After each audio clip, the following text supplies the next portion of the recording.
Hey there. Subscribe to my channel. And also press this bell icon. Good morning. अगला example हम देखते हैं। एक पुस्तक जितने रुपए में खरीदी गई उतने ही प्रतिशत लाभ लेकर ₹96 में बेची गई।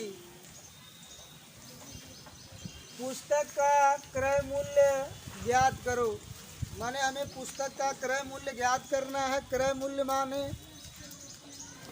जितने में कोई सामान दुकानदार द्वारा खरीदी जाती है।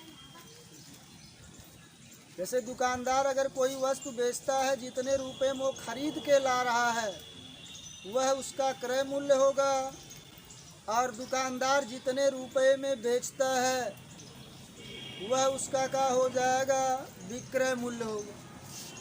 तो दुकानदार जब किसी वस्तु को बेचता है तो वह अपना क्रय मूल्य और लाभ दोनों जो है जोड़ करके जितना रुपया होता है उतने में वस्तु को वह बेचता है।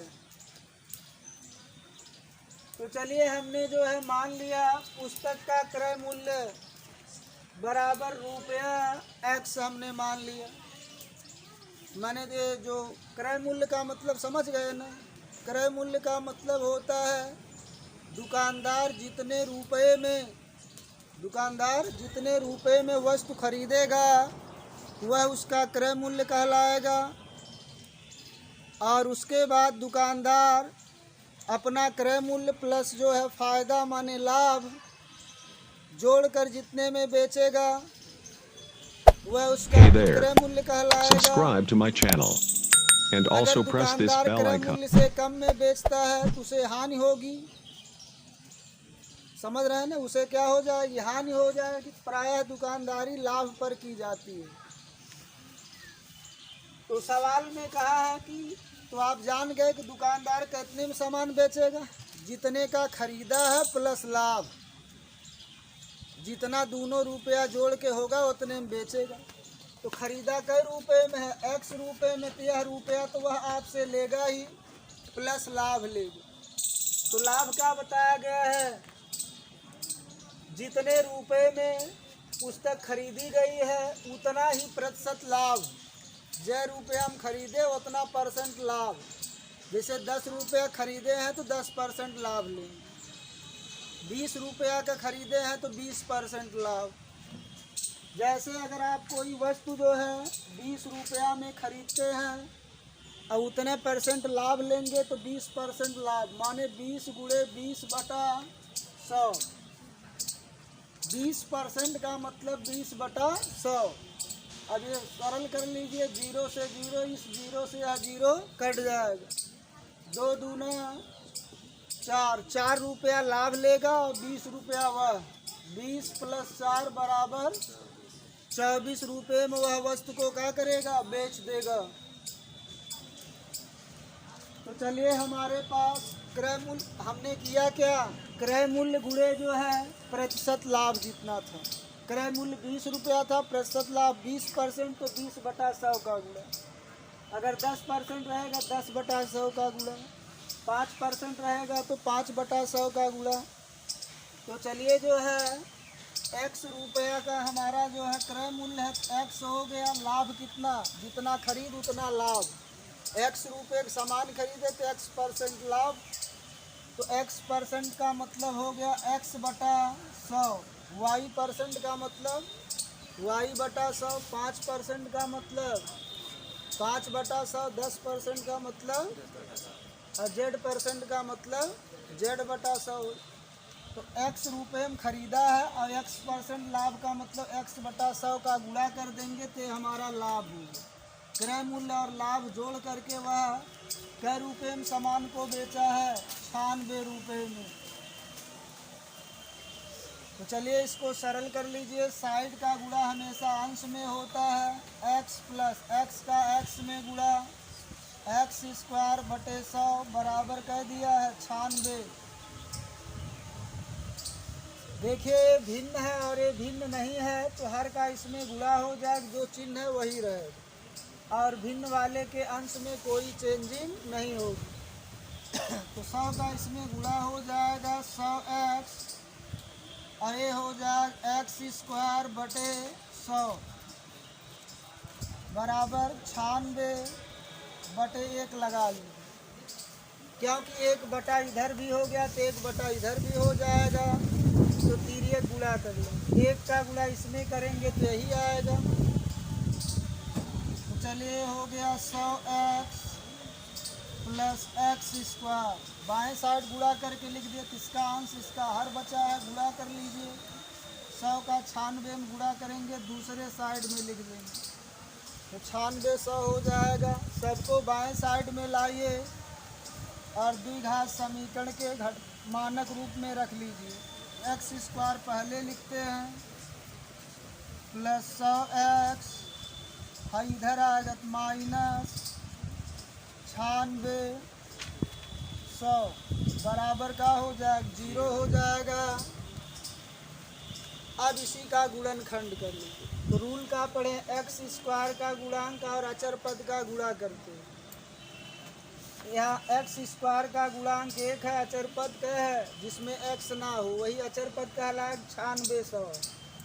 1 का 96 100 में गुणा करेंगे तो 96 100 माने 9600 ही आएगा। या आप जैसे भी इसका गुणनखंड करना जानते हो वैसे अपने रूल से आप गुणनखंड करके हल कर लीजिएगा। x का जो मान ऋणात्मक आएगा वो असंभव रहेगा, धनात्मक मान का रहेगा संभव रहेगा।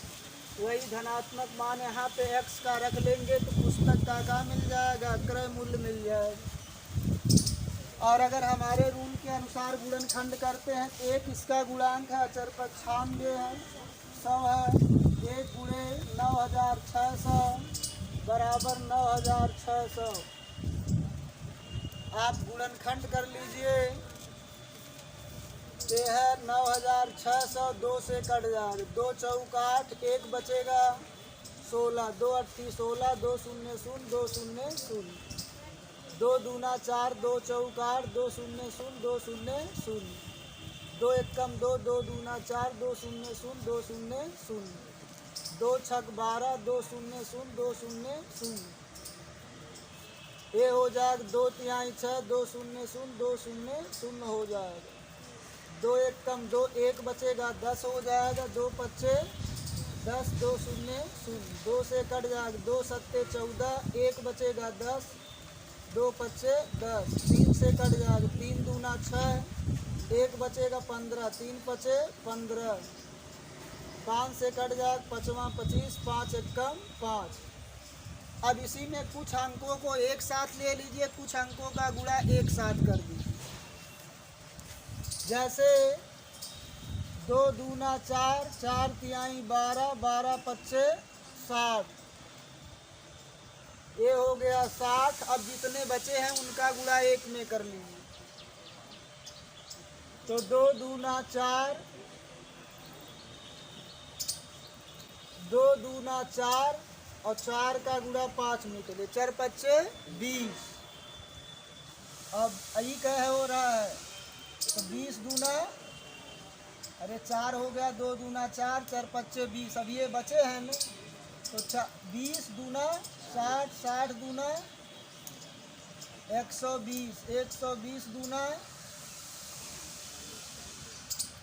240 आ जाएगा, गड़बड़ हो गई। चलिए फिर से चेक कर लेते हैं।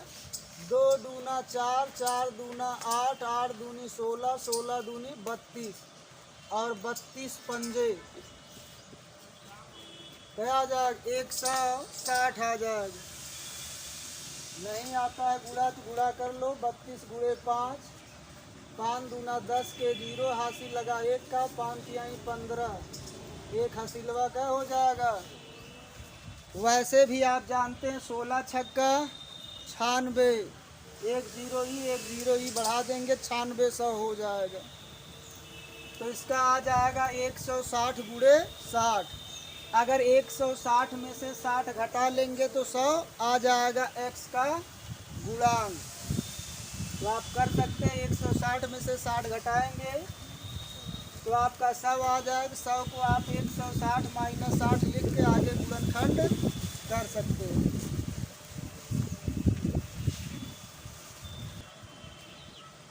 चलिए अगला एग्जाम्पल देखते हैं। ऐसी दो संख्याएं ज्ञात कीजिए जिनका योगफल 27 है और गुणनफल 182। तो इस तरह का सवाल आप भी बना सकते हैं। जैसे दो संख्या आप ले लीजिए, एक 5 है एक 7 है। तो एक 5 और एक 7 है, तो 5 को 7 में जोड़ दीजिए तो क्या आ जाएगा 12। तो दोनों संख्याओं का योगफल क्या आ गया 12 आ गया। और गुणा कर लीजिए 5 गुणे 7, गुणनफल क्या आ गया 35। तो आप भी कह सकते हैं कि दो संख्याओं का योगफल 12 है और गुणनफल क्या है 35 है। तो वे दोनों संख्याएं ज्ञात कीजिए। तो इस तरह का तो दो संख्या हमारे पास, संख्या पता नहीं है, वही संख्या हमको मालूम करना है। तो वही हमने मान लिया कि पहली संख्या बराबर x और दूसरी संख्या बराबर y होगी। तो दो संख्याएं थी, पहली संख्या x मान लिया, दूसरी संख्या y। पहली शर्त में, इसमें दो शर्त, पहले योगफल दिया है, योगफल माने दोनों संख्याओं को जोड़ दिया जाए। तो जो आएगा वही योगफल कहलाएगा।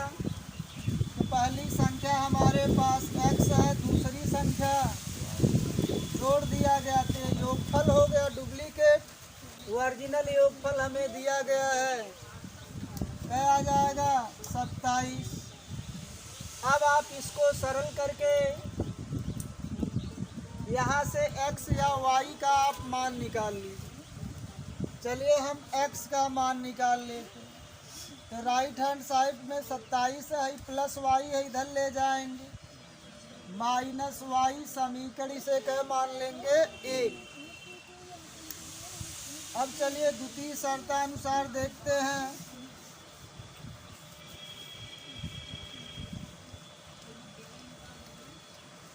तो दूसरी शर्त में कह दिया है, गुणनफल कह दिया है 182। तो हमारे पास संख्या x और y है। अगर गुणनफल कहा जाए तो x गुणे y, योगफल कहा जाए तो x प्लस y।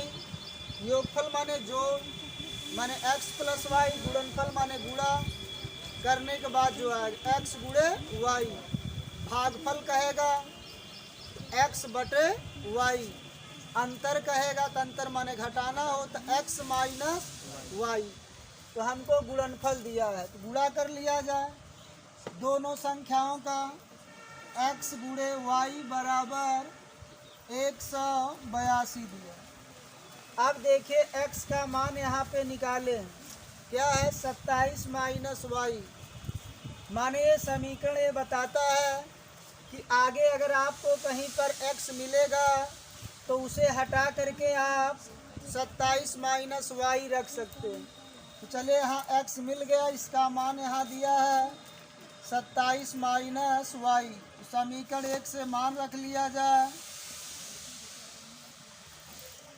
x का मान दिया है 27 माइनस y और इंटू का लगा है y बराबर 182। ये देखिए बाहर है, इसका गुणा पहले में, फिर इसका गुणा, तो y का गुणा 27 में करेंगे, ये हो जाएगा 27y माइनस y का y में गुणा करेंगे तो y स्क्वायर हाई प्लस 182 है, तो बाईं तरफ लाएंगे तो चिन्ह बदल जाएगा, माइनस 182 बराबर 0। अब द्विघात के मानक रूप में रखेंगे, माने घात द्वि वाला पहले, फिर एक घात वाला, फिर अचर पद। चलिए इसको पहले कर दिया जाए, minus y square plus 27y minus 182 बराबर 0। अब देखिए आगे माइनस है तो आप माइनस का गुणा कर देंगे, चिन्ह बदल जाएगा, जो माइनस है वो प्लस, जो प्लस है वो ये माइनस है प्लस हो जाएगा y square, A plus Hey there. Minus हो जाएगा Subscribe to my 27 channel y and also press minus this bell plus हो icon. जाएगा 182 बराबर 0। अब इसी का आप गुणनखंड कर लीजिएगा और y का जो धनात्मक मान आएगा वही संभव रहेगा, ऋणात्मक मान संभव नहीं रहेगा। वही y का मान जो है यहाँ पे रख लेंगे तो हमें x का मान मिल जाएगा। फिर x का मान यहाँ रखेंगे तो पहली संख्या, y का मान यहाँ रखेंगे तो दूसरी संख्या हमें क्या हो जाएगा, प्राप्त हो जाएगा। तो वाई स्क्वायर का गुणांक कुछ नहीं दिया, एक और अचर पद माने बिना वाई वाला क्या है 182 बराबर 182। फैक्टर कर दीजिए इसका 182, 2 नवा 18, 2 एक कम 2, 7 एक कम 7, 2 बचेगा 21 हो जाएगा, 7 तिरिक 21, 13 एक कम 13। तो यहाँ देखिए y से क्या सटा हुआ है 27, हमें 27 चाहिए। ये हो जाएगा 2 सत्ते 14 और गुणे 13, तो 14 और 13 अगर आप जोड़ेंगे तो 27 आ जाएगा।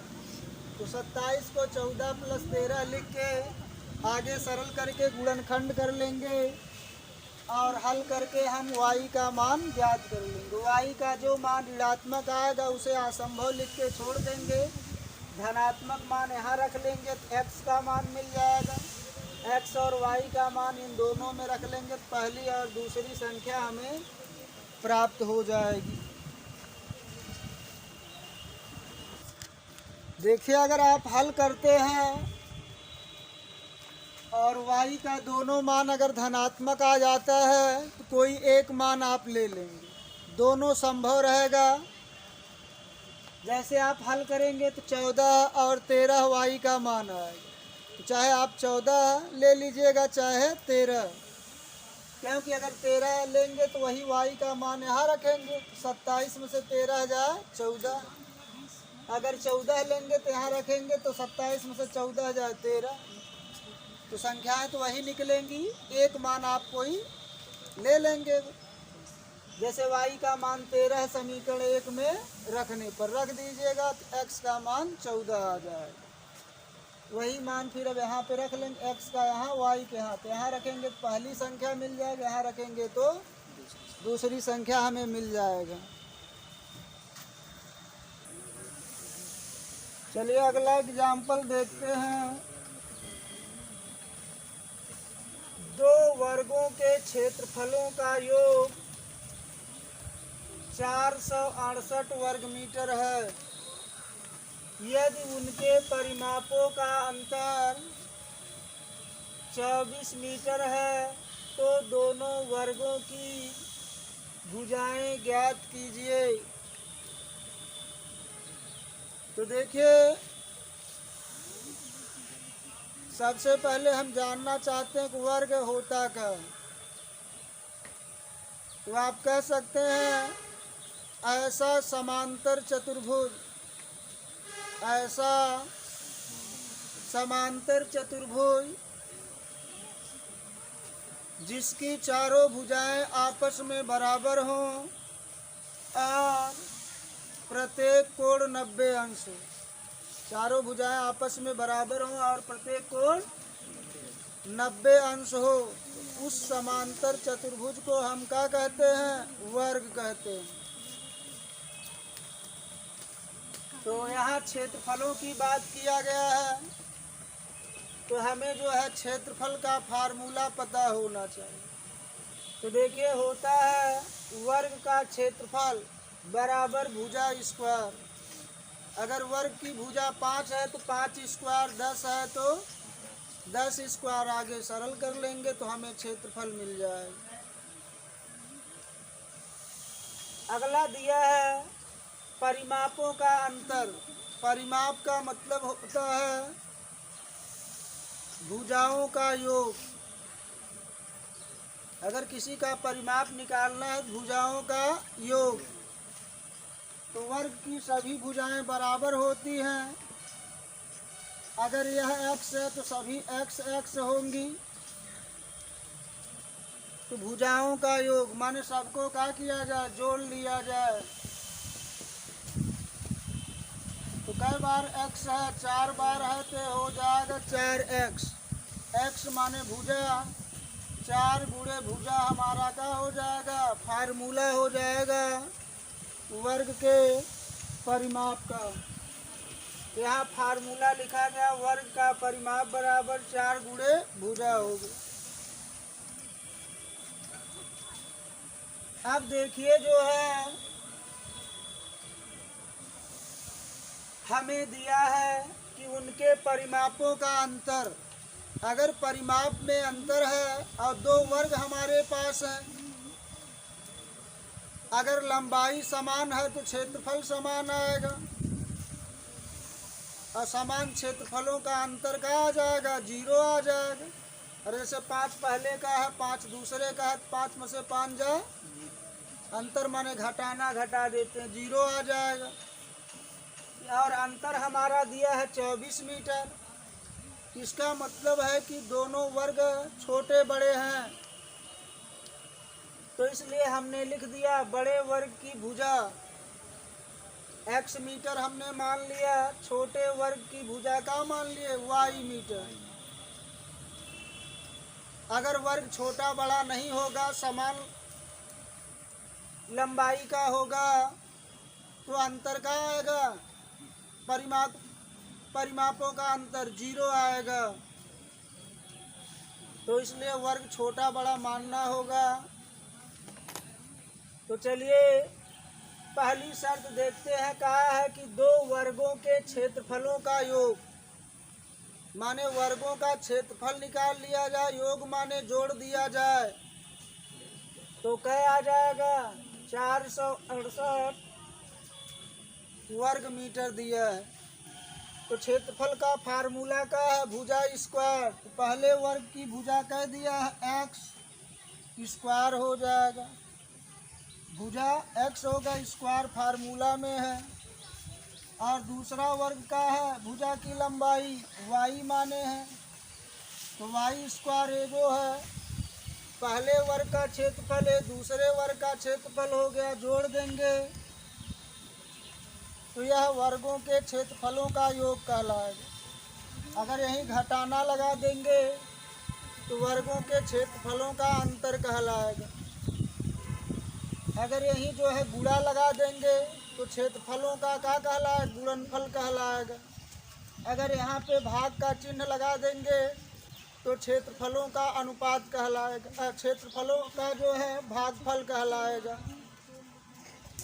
यहाँ योगफल दिया है कै 468 वर्ग मीटर दिया। ये हो गया समीकरण नंबर 1। अब द्वितीय शर्त में आ जाते हैं। द्वितीय शर्तानुसार क्या दिया है, उनके परिमापों का अंतर। तो परिमाप का फार्मूला होता है 4 गुणे भुजा। तो पहले वर्ग का भुजा कितना दिया है x, तो परिमाप निकालना है तो 4 गुणे x हो जाएगा। दूसरे की भुजा कितना दिया है y, परिमाप निकालना है 4 गुणे का हो जाएगा y। ये बड़ा है माने ये बड़े वर्ग की भुजा है तो यह परिमाप बड़ा होगा। ये छोटे वर्ग की भुजा है तो परिमाप छोटा होगा। तो बड़े में से अगर छोटा घटाते हैं तो जो कुछ आता है वो धनात्मक आता है, और हमें परिमाप धनात्मक दिया गया। तो क्या दिया है, परिमापों का अंतर, अंतर माने घटाना, यहीं माइनस लगा दीजिए। ये हो गया दोनों वर्गों के परिमापों का अंतर। कह दिया है हमको 24 मीटर, माने 24 हो जाएगा। अब देखिए 4 से भाग दे दिया जाए, 4 का भाग दोनों पक्षों में चला जाएगा ये 4 कट जाएगा, x बचेगा माइनस, ये भी 4 कट जाएगा y, और ये 4 छक 24। अब यहाँ से चाहे x और y का मान आप निकाल लीजिए। चलिए x का मान निकाल लेते हैं। दाईं तरफ 6 है, ये माइनस y है, राइट हैंड साइड में लाएंगे तो प्लस y, ये समीकरण 2 हो गया। x का जो मान हमें निकला है 6 प्लस y, वही समीकरण 1 में x के स्थान पे ला के रख देंगे। तो लिख सकते हैं समीकरण 1 और 2 से, तो रख लीजिए x का मान हमें कह दिया है 6 प्लस वाई, जहाँ x दिखेगा 6 प्लस वाई रखना है। किसमें? समीकरण 1 में, यही x है, तो इसका मान हो गया 6 प्लस वाई होल स्क्वायर दिया है, प्लस वाई स्क्वायर बराबर, तो हो जाएगा प्लस वाई स्क्वायर बराबर 468। अब इसी को सरल करके हम द्विघात समीकरण बना करके हल करके y का मान निकाल लेंगे। जो मान ऋणात्मक आएगा उसे छोड़ देंगे, असंभव लिख देंगे, और जो प्लस आएगा वही मान हमारा संभव है। और y का मान समीकरण 2 में रख लेंगे तो x का मान मिल जाए। फिर वही x का मान यहाँ रखेंगे तो बड़े वर्ग की भुजा यहाँ रखेंगे तो छोटे वर्ग की भुजा मिल जाएगी। चलिए इसको तोड़ दीजिए, a प्लस बी के होल स्क्वायर से बराबर होता a square plus B square plus 2ab। या आप कह सकते हैं पहला पद है, ये दूसरा पद है, बीच में प्लस लगा है, पहला पद प्लस दूसरा पद का होल स्क्वायर है।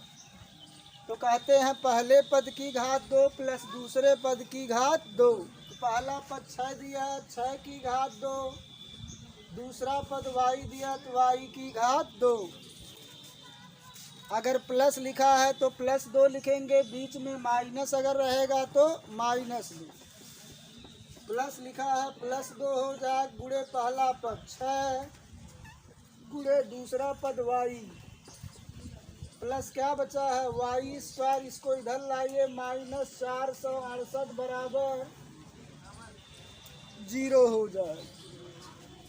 हाई प्लस वाई स्क्वायर जुड़ जाएगा, ये भी है, ये भी जुड़ जाएगा, प्लस हो जाएगा 2y स्क्वायर प्लस 2 छक 12 y, आई छछवा के 36 हो जाएगा, प्लस है और माइनस है, गिनती में चिन्ह विपरीत है तो घटा देंगे, बड़े वाले का चिन्ह लगा लेंगे। 468 में से 36 घटा लेंगे, 8 में से 6 जाए 2, 6 में से 3 जाए 3, और एक का बचा 4, आ गया 432